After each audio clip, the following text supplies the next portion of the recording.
Welcome back. They won't say it, but they noticed. There you are. Good. Keep your eyes right here, because the moment you look away, you'll pretend you didn't feel it, and that lie will rot you from the inside out. You already know what they're doing.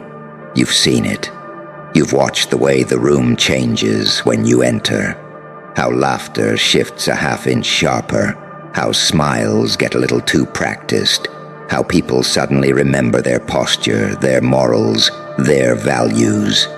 You felt that tiny pressure in the air, like the world is holding its breath around you.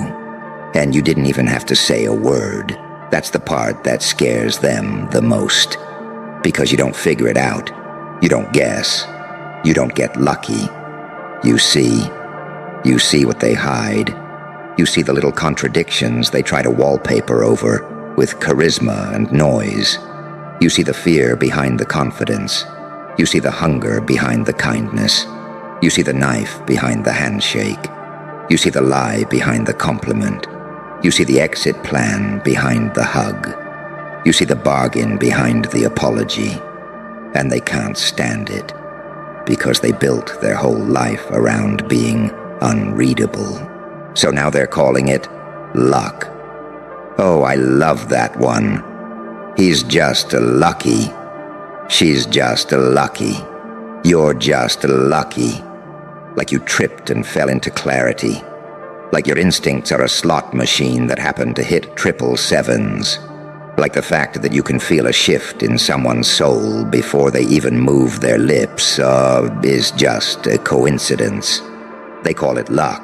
Because if they call it what it really is, they have to admit you paid a price they were too weak to pay. Luck is what people say when they're terrified the universe just picked you.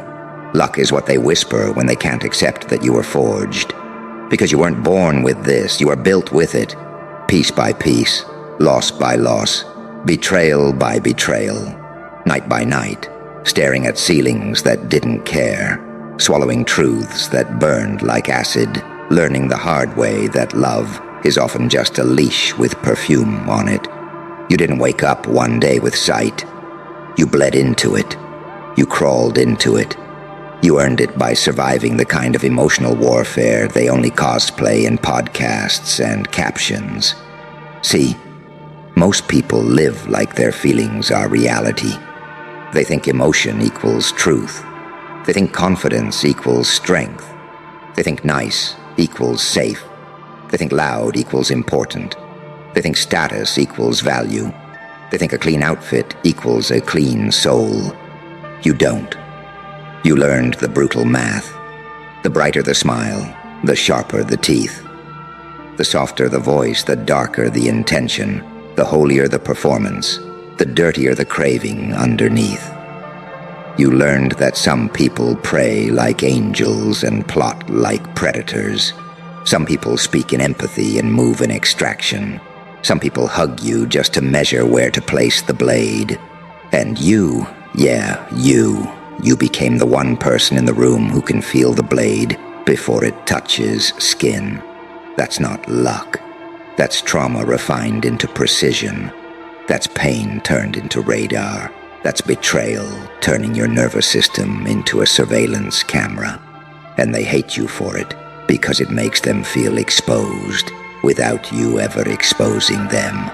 You don't even have to accuse them. That's the funniest part.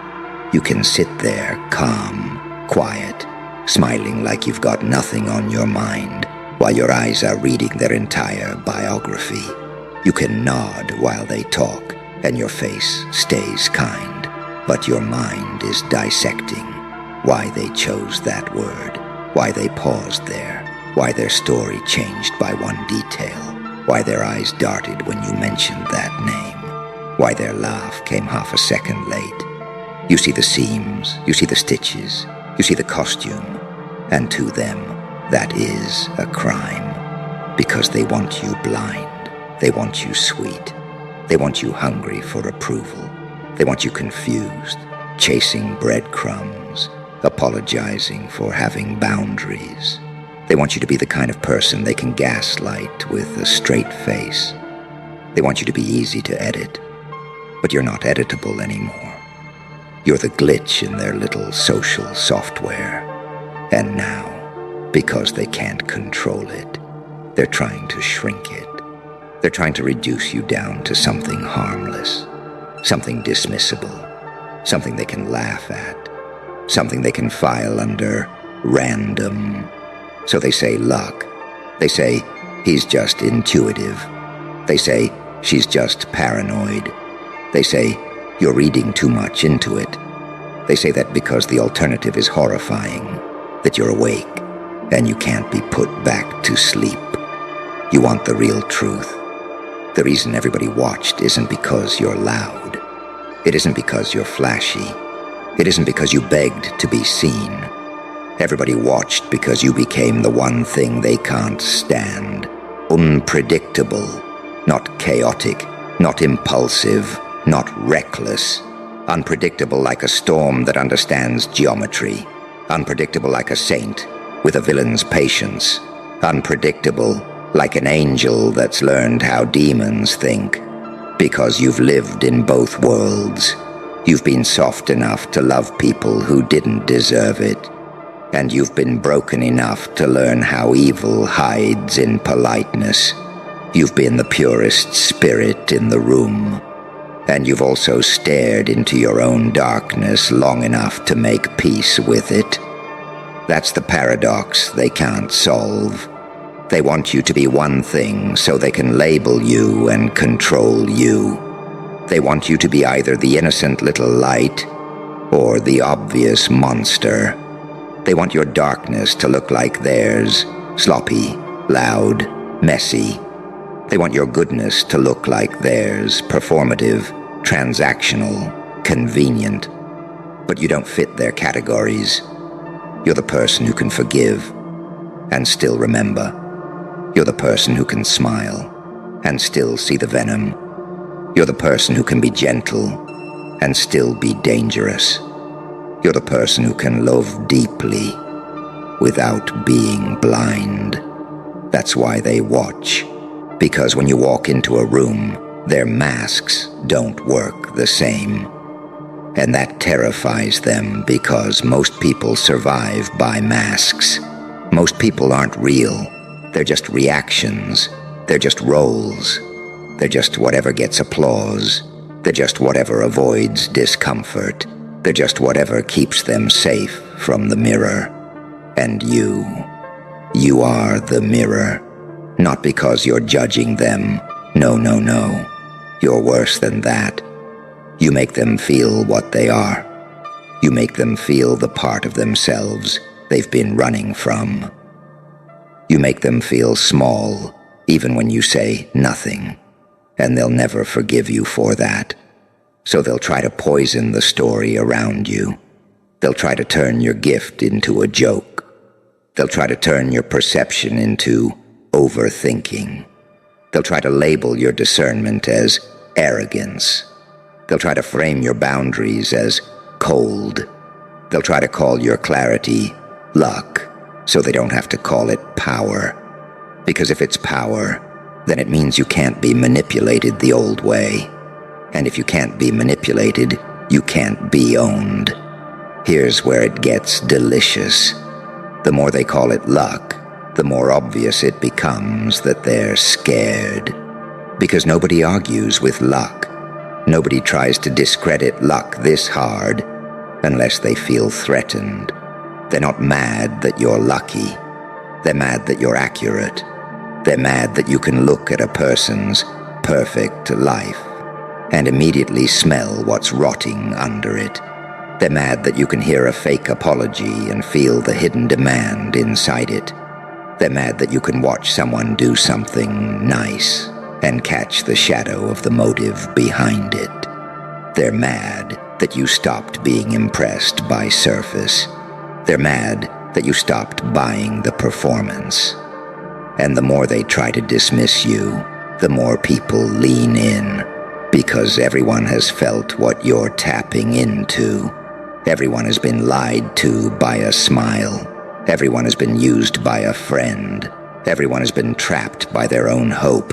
Everyone has had that moment where their gut screamed and they ignored it and paid. You didn't ignore it. You listened. You trained yourself to trust the signal when the world tried to sell you noise.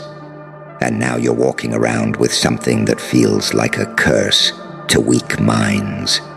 But to you it's a weapon. To you it's freedom. Because sight doesn't just mean you can detect danger. It means you can stop giving your energy to people who don't deserve it. It means you can stop negotiating with manipulators. It means you can stop begging for clarity from liars. It means you can stop shrinking yourself to fit the comfort of people who benefit from you being confused. That's why they're trying to make you doubt it. That's why they'll say, you're imagining things. That's why they'll say, it's not that deep. That's why they'll say, you think you know everything. No, you don't know everything. You just know enough to stay alive. You just know enough to keep your soul from being farmed. You just know enough to recognize patterns. And patterns are the only language predators speak. And don't think I don't see the other side of you. Oh, I see it clearly. The part that still wants to be good. The part that still wants to be loved without suspicion. The part that wishes you could turn it off just for one day and rest like normal people rest. The part that sometimes misses the old you, the softer you, the you that believed words meant what they said. That's your light, and your light is beautiful. But your light is not naive anymore. It has teeth now. And that's what evolution looks like. It's not becoming heartless. It's becoming accurate. It's not becoming cruel. It's becoming awake. It's not becoming a monster. It's realizing the monster exists and refusing to be dinner. So when they call it luck, smile. Smile like you've got a secret they'll never understand. Because you do. Your luck has a memory. Your luck has scars. Your luck has a history of nights you didn't think you'd survive. Your luck has the taste of betrayal in its mouth and still chose to become sharper instead of bitter. Your luck is you learning to read energy when words became unreliable. Your luck is you watching people switch up and deciding you'd rather be alone than be lied to. Your luck is you realizing that the world rewards masks and deciding to master the room anyway. They're calling it luck now because it's the only way they can protect their ego from the truth, that you're dangerous to the games they play. And that's why the Watchers watch. They watch because they can't tell if you're an angel walking through hell or a demon who learned how to pray. They watch because you can be kind without being weak. They watch because you can be silent without being invisible. They watch because you can be calm without being harmless. They watch because you've learned the highest form of power, control. Not control over people. Control over yourself. Control over your reactions. Control over your attention. Control over your energy. That's why your presence feels like pressure. Because you don't leak. You don't chase. You don't beg. You don't explain yourself to people committed to misunderstanding you. You don't perform for approval. And when you don't perform, you become impossible to predict. Unpredictable doesn't mean random. It means you can't be programmed. It means you can't be baited the same way. It means you can't be triggered into giving away your leverage. It means your pain didn't make you fragile. It made you strategic. And that's the part they can't stomach. You didn't just survive the dark. You brought something back from it. You brought back sight. So let them call it luck. Let them laugh in public and panic in private. Let them pretend you're just guessing while they replay every conversation with you. wondering what you saw. Let them keep watching your moves like they're studying a storm path. Let them keep trying to reduce you down to a fluke. Because every time they say luck, they're admitting something without realizing it. They felt seen. And if they felt seen, it means you saw something real. And if you saw something real, it means you're not crazy. It means your instincts are not broken. It means your perception is not a mistake. It means you're evolving into the version of you they can't manipulate, can't shame, can't confuse, can't recruit into their little circus of masks. And that's why your existence irritates them, because you are proof that pain can create power. You are proof that betrayal can create clarity. You are proof that being hurt doesn't have to make you small. It can make you precise. It can make you holy in a way they can't fake. It can make you dark in a way they can't control. So keep that gaze. Keep that calm. Keep that smile that says, I know. Not because you need revenge, because you need freedom. And freedom for people like you starts the moment you stop accepting their labels. It's not luck. It's a sight. And now that you have it, they can either evolve or keep watching you like a warning they can't look away from. Yeah, I knew you weren't done, because once you've tasted this kind of clarity, you can't go back to being numb without feeling like you're betraying yourself. Here's what nobody tells you about seeing. They act like it's a superpower you flex when it's convenient, like you can switch it on for a party, switch it off for peace. No, the real sight doesn't come with a dimmer. It's a permanent upgrade, and upgrades don't ask your permission. It rewires you. It makes your body allergic to dishonesty. It makes your stomach twist when someone is smiling too hard. It makes your chest tighten when someone's kindness is actually a trap with velvet on it. It makes silence louder than words. And that's why you look different now, because you don't react to the same bait. They'll throw you the old hooks: guilt, shame, flattery, fear, urgency, little emotional fishing lures they've used on 1,000 people. And you just stare at it like it's dead on the floor. No panic, no scramble, no begging for context, no over-explaining, no proving yourself. You don't bite. And when you don't bite, you become the one thing they can't handle. You become unowned. That's what this is. That's what they're really watching. Not your success, not your glow-up, not your confidence. They're watching the fact that you stopped being available to their control. Because most people are easy. Most people are programmable. You compliment them, they melt. You ignore them, they chase. You guilt them, they fold. You shame them, they apologize. You give them a little attention and take it away, and they'll crawl through glass just to feel important again. Humans are predictable when they're starving, but you stopped starving. You learned how to feed yourself, and now their whole little system doesn't work on you anymore. That's why they call it luck. Because if they admit you're disciplined, then they have to face what they are, undisciplined. If they admit you're aware, they have to face how asleep they've been. If they admit you're sharp, they have to face how sloppy their morals are. If they admit you're powerful, they have to admit they've been living off borrowed strength, off crowds, off validation, off noise.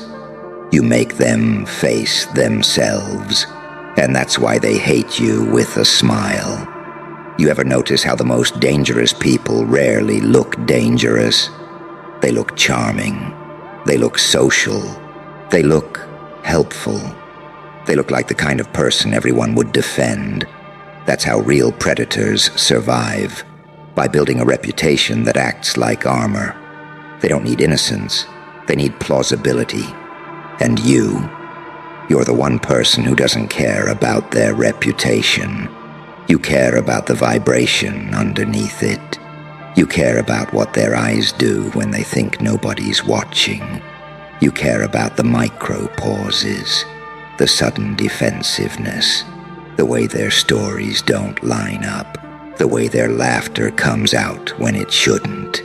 You care about that moment their face forgets to perform, and the real thing shows up, cold, blank, calculating. You see that. So yeah, everybody watched, because you're not just walking around confident. You're walking around like a threat to illusions. And illusions are how they get paid. Illusions are how they get loved. Illusions are how they get away with it. So when you show up with eyes that cut through the costume, you don't even have to fight them. Your presence is the fight. Your calm is the fight. Your silence is the fight. You ever seen a liar get uncomfortable when you don't respond the way they expected? That little twitch, that forced laugh, that sudden attempt to change the topic, that fake casual tone, that, anyway. They do that because their script just failed. They came in with a plan. Push this button, get this reaction, steer you here, make you feel this, harvest that. And you didn't give them the reaction. So now they're improvising, and weak people are terrified of improvising, because improvising means truth might slip out. That's why they'll try to speed you up. They'll try to rush you into decisions. They'll create urgency, drama, deadlines, emotional explosions, anything to get you off your center, because the only way they can beat sight is by flooding it, overload you, exhaust you, confuse you, make you doubt. You felt that, haven't you? That moment when you're doing fine, you're steady, you're clear, and suddenly people start acting weird. Suddenly messages come faster. Suddenly rumors. Suddenly concern. Suddenly accusations that don't even make sense. Suddenly invitations that feel like traps. Suddenly compliments that feel sticky. Suddenly somebody's trying to help you in a way that makes you smaller. That's not random. That's your presence forcing the room to reveal itself. And when a room reveals itself, the ugly parts panic. So they try to drag you back into the old game. Explain yourself. Defend yourself. Prove yourself. React, react, react. Because as long as you're reacting, you're not seeing. But you're not new to this anymore. You've learned something lethal. The longer you stay calm, the more they expose themselves. The calm you have now, that's not peace. That's power. That's you choosing not to waste your energy on people who are committed to misunderstanding you. That's you choosing to watch their behavior instead of their words. That's you realizing apologies don't mean anything if the pattern stays the same. That's you understanding that real love doesn't require you to shrink.